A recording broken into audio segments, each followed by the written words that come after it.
how to move your model element in Revit freely.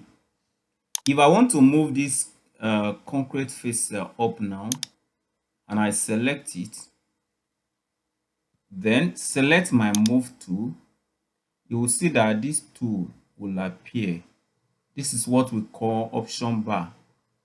It is when you have selected move before this option comes up. Okay, this constraint will not allow you to move freely. If it's selected like this, you can't move it diagonally. You can either move it upward or horizontally.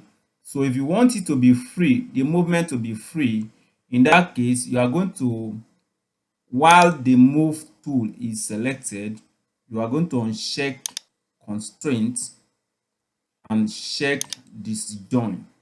That way, you will be able to move it anywhere you want to move it to. Can you see now? I can even move it to this direction. It's free. I hope this helps you.